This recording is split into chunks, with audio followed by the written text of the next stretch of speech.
Allah is making things easy for you and I. But why is it that the more Allah makes things easy, the lazier we become?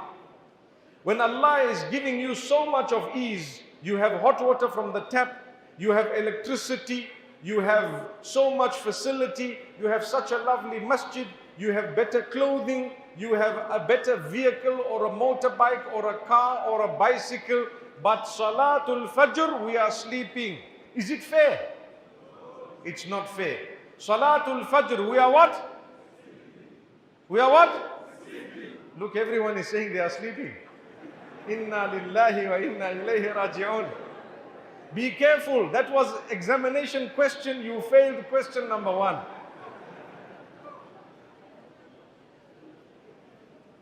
You are supposed to say we are awake. Salatul Fajr, we are what? Awake. Allahu Akbar. Now we are learning. MashaAllah. MashaAllah. Salatul Fajr, we are awake. We want to fulfill salah for Allah, the sake of Allah. Rak'ata al-Fajr khayrun min ad-dunya wa ma fiha. The 2 units of Salatul Fajr, the Sunnah before Farad, is better than the whole world and whatever it has. It's better than everything you have. And you know, the caller who calls for Salatul Fajr adds 1 sentence into the adhan. What is that sentence? As-salatu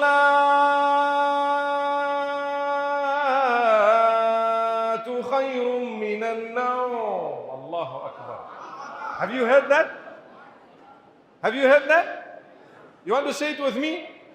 As-salatu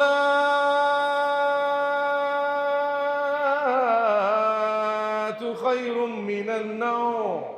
Salah is better than sleep. Salah is better than sleep. Who is saying this? It is taught by Rasulullah sallallahu alayhi wasallam.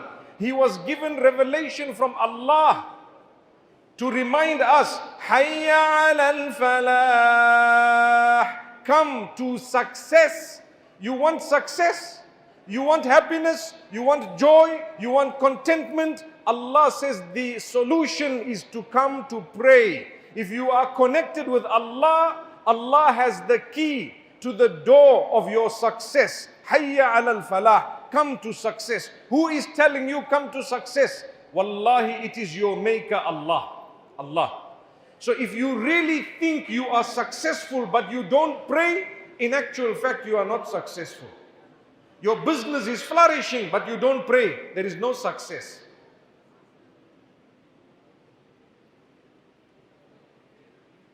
You have so many nice things but you don't pray, no success. But if your business is okay and your salary is okay, I can just manage to buy my food and pay my rent, few things, and I am praying 5 times a day, wallahi, you are better than the one who has a beautiful bungalow but he doesn't pray. Because this world is temporary. You die, I die. Your money will not help you, mine will not help me unless I did what Allah told me to do with that money. When I am humble and I respect people, and I fulfill my prayers and I have a connection with Allah and I worship Allah alone and I try my best to follow the sunnah of Nabi Muhammad sallallahu alayhi wasallam, that is true success. That is true success. When Allah speaks about success, He speaks about all these good qualities and habits. Never ever did Allah connect eternal success with the amount of money you have, because it is temporary. My brothers and sisters, isn't it correct for us to say that if we'd like to protect ourselves, the first thing we need to do is protect ourselves from our own evil? And that's a hadith of the Prophet ﷺ. In fact, it's even mentioned in part in the Quran, where Allah Almighty always speaks about the evil of the soul, our own souls. The Prophet ﷺ has made a dua. He didn't need to make it, but we should all be making dua. We ask Allah, oh Allah, protect me from the harm of my own soul. Do you know, it has an effect. You see, the Prophet ﷺ has said one dua, and it's an amazing dua.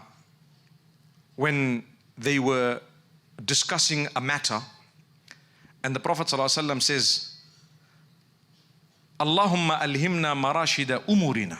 Oh Allah, guide us to the best of our affairs. We're about to discuss something. Let us come up with a good discussion, a good conclusion, good solutions. وَأَعِذْنَا مِنْ شُرُورِ أَنفُسِنَا وَسَيِّئَاتِ أَعْمَالِنَا.